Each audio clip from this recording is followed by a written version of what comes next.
This is a summary of Jennifer Wright's It Ended Badly. This book explores 13 notorious historical breakups, ranging from ancient Rome to modern Hollywood. We learn that heartbreak is timeless and that even queens, geniuses, and emperors have handled rejection badly. Each chapter examines a different doomed romance, combining historical fact with humor and empathy. The book also reminds readers that, however painful modern breakups may feel, someone in history has definitely handled theirs worse. Chapter 1: Emperor Nero and Poppaea Sabina. The infamous Roman Emperor Nero becomes obsessed with Poppaea, a beautiful and ambitious woman. He murders his mother, divorces his wife, and marries Poppaea. When she criticizes him, Nero kicks her to death in a fit of rage while she's pregnant. Wright uses this to show how toxic relationships aren't new, and that it's okay to leave someone who's literally killing your vibe. Chapter 2: Lucrezia Borgia and Alfonso of Aragon. The beautiful and politically powerful Lucrezia Borgia, daughter of Pope Alexander VI, marries Alfonso for political gain. When alliances shift, her family turns on Alfonso, and he's murdered, possibly at her brother Cesare's command. Lucrezia's heartbreak leads to withdrawal from court life, but she later reinvents herself as a respected duchess, one of the book's examples of resilience. Chapter 3: Henry VIII and Anne Boleyn. Henry VIII's infamous divorce from Catherine of Aragon to marry Anne Boleyn ends, famously, with Anne's execution. Wright reframes Anne as an early victim of unrealistic expectations. Once she couldn't give Henry a son, he turned against her. The takeaway? Never date someone who believes divine authority excuses all their red flags. Chapter 4: Lord Byron and Caroline Lamb. Poet Lord Byron begins a passionate affair with Lady Caroline Lamb, who describes him as mad, bad, and dangerous to know. When he ends it, she spirals into obsession. She stalks him, writes scandalous novels about him, and shows up at parties dressed as a page boy.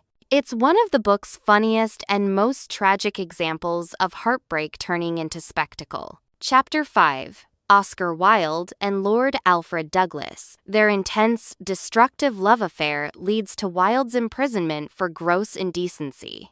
Douglas's selfishness contrasts with Wilde's brilliance and vulnerability. Wright treats Wilde's downfall as both a tragedy of love and a warning against partners who value fame over loyalty. Chapter 6: Mary Wollstonecraft and Gilbert Imlay. The pioneering feminist Mary Wollstonecraft falls for an unreliable American businessman, Gilbert Imlay. He abandons her and their child, leading to Mary's suicide attempt by jumping off Putney Bridge.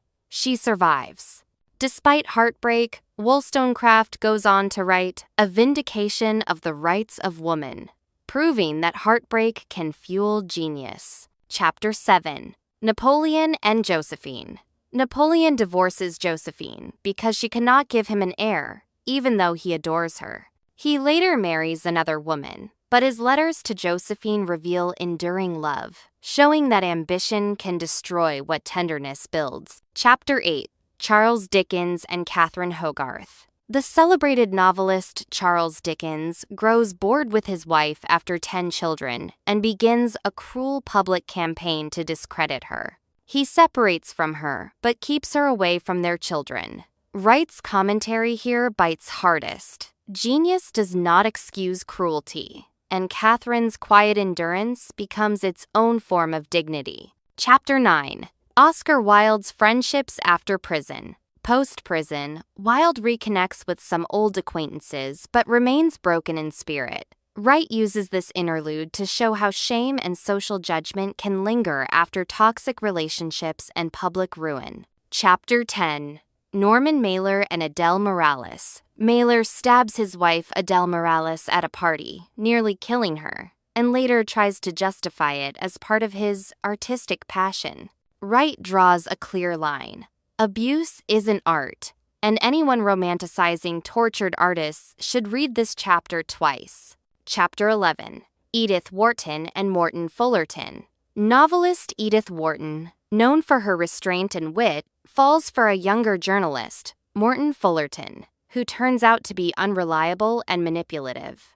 Their affair ends painfully, but Wharton channels her heartbreak into writing, illustrating how creative transformation can heal emotional wounds. Chapter 12. Elizabeth Taylor and Richard Burton. Hollywood's most glamorous couple marries twice, divorces twice, and fights passionately in between.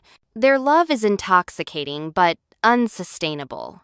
Wright celebrates their chaos with affection, proof that some people simply burn too brightly to last. Chapter 13. Debbie Reynolds, Eddie Fisher, and Elizabeth Taylor. In this Hollywood love triangle, Eddie Fisher leaves Debbie Reynolds for Elizabeth Taylor, only to be dumped later. Wright ends the book on a humorous, almost redemptive note. Even betrayal fades with time, and sometimes the scorned woman ends up with a better life.